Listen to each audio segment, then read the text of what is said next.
Hi everybody, I'm Philip Duncan. Thanks very much for joining us. We've got a change coming, a colder, wetter change.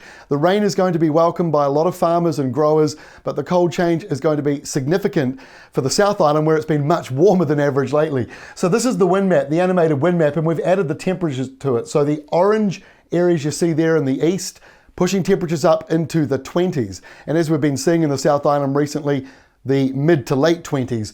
But look what's coming. In the south, this blue area indicates a southerly change on the way, and there is a significant temperature drop. In fact, some parts of the South Island on Thursday are going to be 10, 12, 13 degrees colder than they were for Monday, Tuesday, Wednesday. And that's as a result of that southerly change coming in behind the front. So there's heavy rain on the west coast, patchy showers or patchy rain on the eastern side for a time.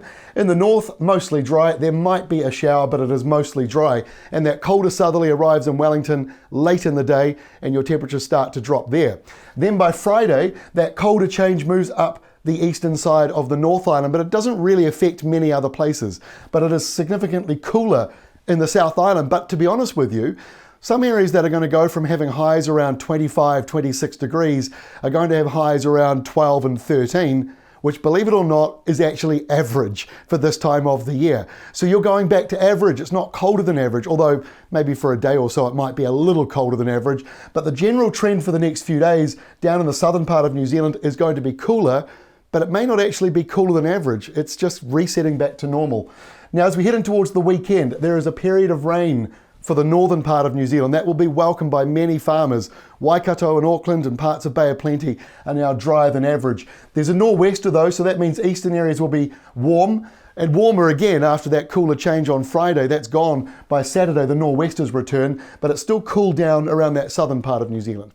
Then we get to Sunday, mostly dry. In fact, in both islands it's fairly dry, but there is a new development building out at sea, and when we get to Monday, that's the next system that moves through. Another colder change. Southerlies moving in. It's cold down around Southland and Otago, and wet weather moves across the North Island on Tuesday.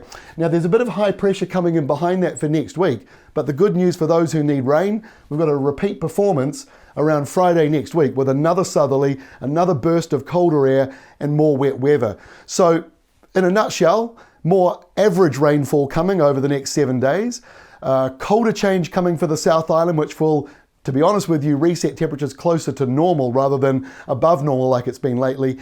And the drier than usual trend may still exist in some areas, most likely the east and inland areas, but there will be some wet weather coming for you too. It's just a little bit hit and miss over the next 7 days, but certainly this is one of the more positive forecasts for those who need rain that we've seen in at least a month.